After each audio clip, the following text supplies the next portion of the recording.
Majority bullish on our trend condition indicator this morning, 14. Thought we saw a little bit of more of a move on S&P 500 yesterday. We're seeing futures down slightly here. We are seeing that futures indicator ticking back down to majority bearish on the 1 hour and on the daily as well. So a tug of war happening right here at the upper end of this trend on S&P 500, running into this resistance around that 6100.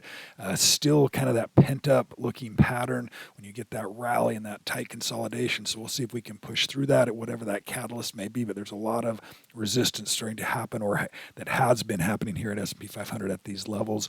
Let's take a look at the breadth yesterday, sitting at 47%, coming back into this compression in this overall downtrend right here in breadth. Essentially, the number of stocks above the 50-day moving average in the S&P 500, which is just not strong into this rally. We're seeing weakness on that, sitting right around that 50% range. So we'll see if we do get some more weakness.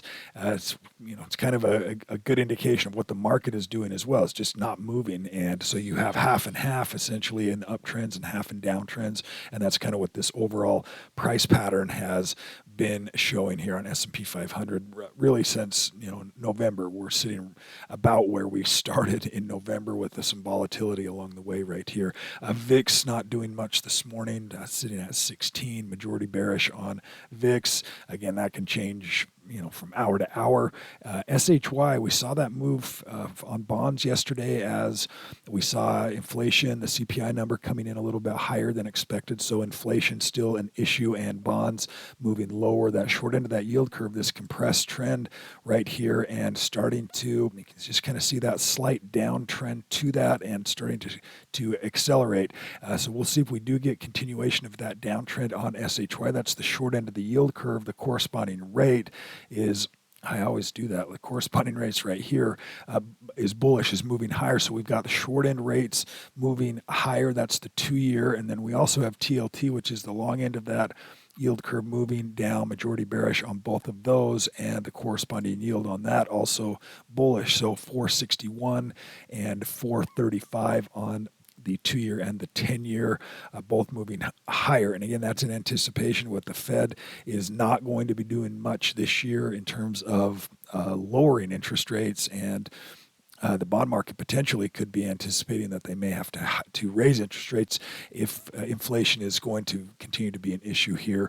Dow Jones Industrial Average pattern right here, just that tight consolidation pattern, shorter term 1 hour time frame still showing momentum to the upside, and also just hugging that upper end of that range, these historic all-time highs on Dow as well as S&P, and then also NASDAQ 100, the triple Qs.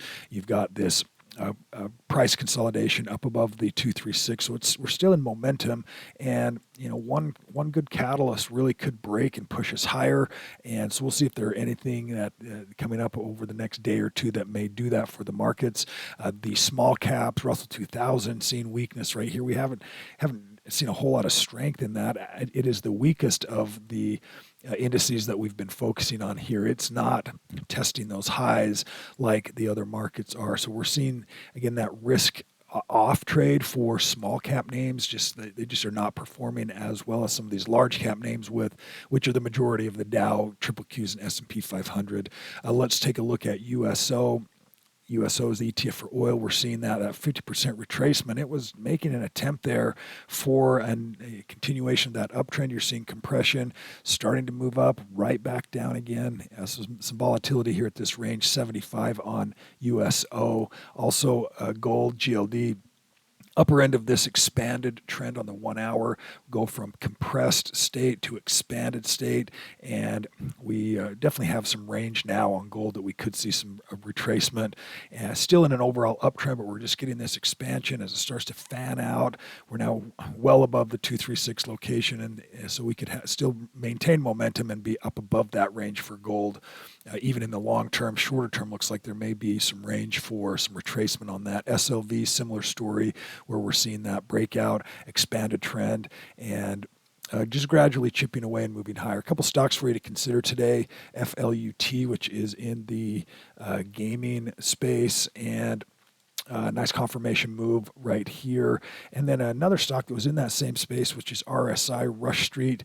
This has been in the Also the casino gaming space, where you're seeing you've got online betting on the one side, you've also got online, casino play for RSI. Interesting that those stocks are getting some nice confirmation right here, both of those together. A couple ideas for you to consider. If you don't have full access to the filters for the screens, you can join our Discord group, there's a link in the description of this video.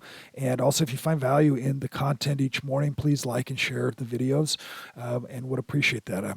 That'll do it for today's update. I hope you all have a fantastic day today.